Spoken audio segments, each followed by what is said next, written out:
हाथरस में हुए जघन्य अपराध के बाद जहां पूरे देश में गुस्सा है, तो वहीं दूसरी तरफ आरोपी पक्ष भी लगातार अपनी आवाज उठा रहा है। आरोपी पक्ष ने एक पंचायत का आह्वान किया। इनका कहना है कि निर्दोष लोगों को फंसाया जा रहा है।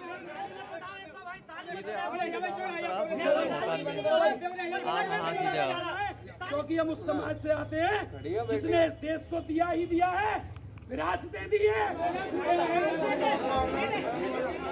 दूर हो जाइए, आप सभी से निवेदन है।